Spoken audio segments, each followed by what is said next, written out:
क्या आप बात करते समय, स्पेशली इंग्लिश में बात करते समय, इस चीज़ का ध्यान रखते हैं कि आप कितनी स्पीड में बात कर रहे हैं, या कितनी बार रुक रहे हैं, या कब रुक रहे हैं, और वो जो पॉज है वो कितनी देर के लिए है, या फिर कि जब आप किसी वर्ड में या शब्द में स्ट्रेस दे रहे हैं तो वो आप कब दे रहे हैं, या फिर किसी लेटर में या किसी एक पर्टिकुलर साउंड में जब आप स्ट्रेस दे रहे हैं तो कब दे रहे हैं और कितना दे रहे हैं। क्या आपको अपनी टोन का ध्यान रहता है जब आप इंग्लिश में बात करते हैं? आई एम श्योर आपको इस बात का ध्यान नहीं रहता, because you have just started acquiring this language. आप बिगनर हैं, आप एक एडल्ट लर्नर हैं, आप हर उस सिचुएशन को स्किप कर देना चाहते हैं जहाँ पे थोड़ा सा भी चैलेंज है, एंड आप सेफ रूट अपनाते हैं। Watch this video to know how voice modulation can help you to get fluency and confidence in English.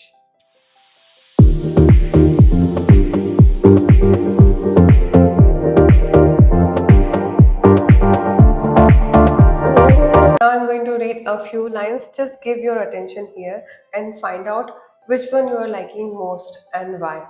Okay? Once upon a time there lived a cunning cat. One day the cat heard that the big fat bird in the neighborhood were unwell. They needed a doctor.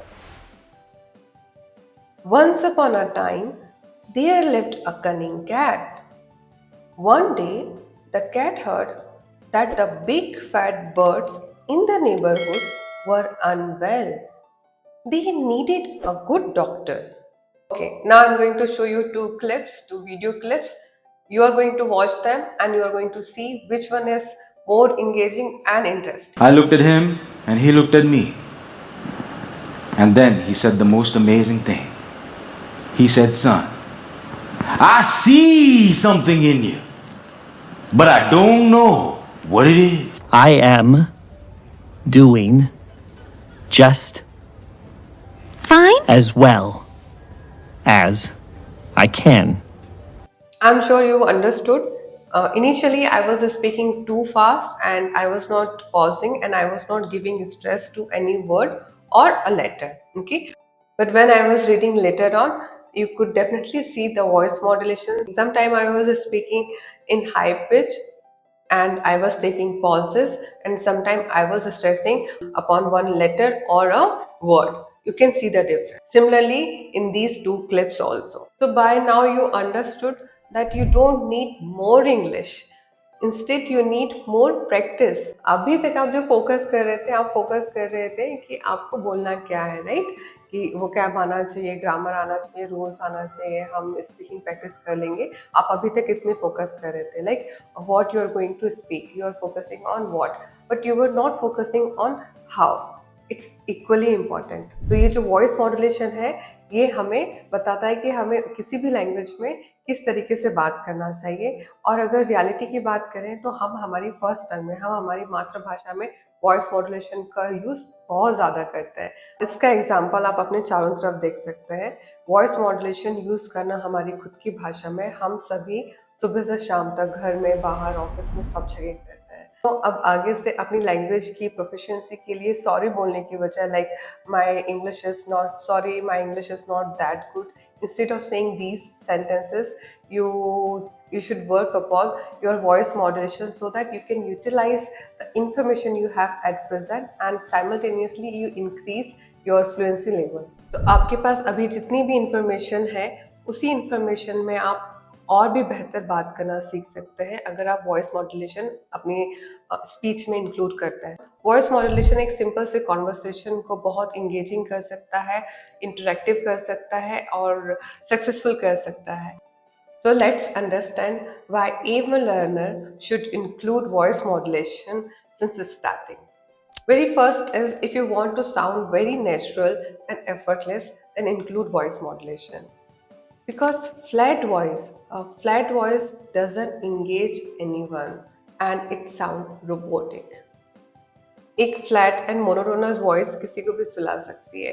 वहाँ पे facial expressions की भी बात आती है, but वो topic हम किसी और दिन लेंगे। तब यहाँ पे बात समझिए, जब अपनी वॉइस में अप एंड डाउन लेकर आते हैं, किसी चीज़ को स्पीड से बोलते हैं या रुकते हैं या फिर एम्फेसाइज करते हैं, तो वो लोगों को इंगेज करती है और आप नेचुरल साउंड होते हैं, ना कि रोबोटिक या मशीन वॉइस, राइट? सो आपकी वॉइस की वैल्यू है उससे ट्रेन कीजिए। अब बात आती है इमोशंस कन्वे करने की। तो जो वॉइस मॉड्यूलेशन है, वॉइस मॉड्यूलेशन के थ्रू आप अपने डिफरेंट इमोशंस को कन्वे कर सकते हैं। उसके लिए आपको बहुत अलग वर्ड्स या अलग फ्रेजेस की ज़रूरत नहीं है। आपकी सिंपल लैंग्वेज जो आपको आता है, उसे आप जिस तरीके से कहते हैं, जिस तरह से आप कह रहे हैं, उससे आपके इमोशंस कन्वे होते हैं। अगर आप किसी को समझाना चाहते हैं तो आपकी वॉइस उस हिसाब से होगी। अगर आप अफेक्शनेट हैं किसी पर्सन के, आपकी आवाज़ में जो टोनैलिटी आएगी उससे उस पर्सन को समझ में आ जाएगी कि आप प्यार से बात कर रहे हैं या फिर आप नाराज़ हैं। And when you want to highlight some particular word और you want to give importance to that word, that time you can stress upon that word or even that letter. For example, once upon a time, here my voice is flat. Once upon a time, I stressed the word, I gave stress to first word, that's once. एक बार ऐसा हुआ था, है ना? तो हम जब किसी एक वर्ड पर या फिर एक लेटर पर स्ट्रेस देते हैं तो हम उस वर्ड को इम्पोर्टेंस दे रहे हैं और वो इम्पोर्टेंस सामने वाले को समझ में आता है। और जब हम स्पीड ऑफ स्पीच या फिर कितनी जल्दी, कितनी फास्ट हम कोई बात कहते हैं या फिर हम किस स्पीड से बात करते हैं, इस बारे में बात करें तो इसका इम्पोर्टेंस क्यों है एवन लर्नर्स के लिए। वेरी फर्स्ट थिंग इज कि आपका जो प्रोनाउंसिएशन है वो करेक्ट हो पाए और आप अपनी जो एक्चुअल बात है वो आप लोगों को कह पाए। नहीं तो आप बहुत ज़्यादा स्पीड से बोलेंगे तो वो पर्सन को बात समझ में भी नहीं आएगी और आपका प्रोनाउंसिएशन क्लियर नहीं होगा, तो वहाँ पे कॉम्प्रिहेंशन की प्रॉब्लम है। क्योंकि जब आप किसी बात को बहुत जल्दी बोल जाते हैं तो वो बात आपके लिए इतनी इम्पॉर्टेंट नहीं है कि सामने वाला समझे ना समझे, you are okay with that. But when you are speaking something at slow rate of speed, that time you want to emphasize that particular sentence. You want the listener to understand this. This is very important thing. Okay? So you want that person to understand. So जितनी speed से आप बात कह जाते हैं तो वो जो बात है वो जनरली इम्पोर्टेंट नहीं होती। जबकि जब एक बात को आप थोड़ा स्लो स्पीड से बोलते हैं, आप उस बात को एम्फसाइज कर रहे हैं, आप बता रहे हैं कि ये बहुत ज़रूरी बात है, इसे ध्यान से समझ लेना, आप ये कह रहे हैं। It means that a simple sorry or a simple thank you, the way you say it means a lot. You don't need fancy words like apology or appreciation for in this context. Instead, you need to learn the voice modulation to convey your thoughts in the right way. अगर आप voice modulation को अपनी early journey में include कर लेते हैं तो ये आपको कॉन्फिडेंस एंड फ्लुएंसी को भी बिल्ड करने में हेल्प करता है। क्योंकि कोई भी कॉन्वर्सेशन, कोई भी बातचीत वॉइस मॉड्यूलेशन के बिना नहीं हो सकती। वहाँ वॉइस मॉड्यूलेशन होता ही है। लोग भले आप अगर आप फ्लैट वॉइस में भी बोल रहे हैं तो वो आपने चूज़ किया है कि आप वहाँ फ्लैट बात करेंगे। जैसे हम किसी रेस्टोरेंट में जाते हैं तो हम जो ऑर्डर देते हैं हम वहाँ पे वॉइस मॉड्यूलेशन नहीं लेकर आते हैं, राइट? हमें लगता है कि हम वहाँ पे नॉर्मल भी बात करेंगे तो चल जाएगा। सो वो आपका टेक है, वो आपका स्टैंड है। बट अगर आप जब अपने ऑफिस में बात कर रहे हैं या फिर अगर आप फैमिली में बात करें, कोई एक इम्पॉर्टेंट टॉपिक में बात कर रहे हैं और अगर आप वहाँ पे वॉइस मॉड्यूलेशन के साथ नहीं बात करते, इसका मतलब है कि आप उसमें इंटरेस्टेड नहीं है। जैसे एक एग्जांपल है, एक छोटी सी बच्ची अपने फादर को अपनी ड्राइंग दिखा रही है और फादर का जो रिस्पॉन्स आता है, अच्छा है बेटा, इट्स लुकिंग नाइस। तो ये जो वाइब्स है वो बेटी कैच कर लेगी, वो समझ जाएगी पापा इंटरेस्टेड नहीं है। ऐसा बहुत बार होता है, राइट? तो जो भी चीज़ हमारे लिए इम्पोर्टेंस रखती है हम वहाँ पे वॉइस मॉड्यूलेशन नेचुरली यूज़ करते हैं।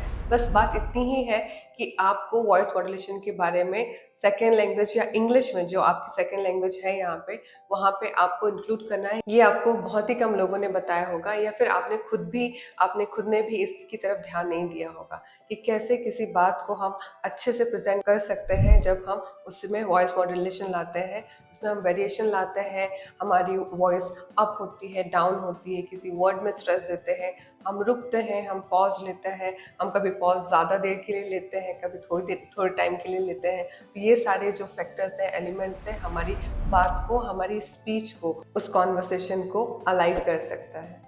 So this is all for today. I'll meet you soon in my next video. Until then, keep watching and let us know the improvement required. Do not forget to subscribe our channel. Your support keep us motivated in this journey.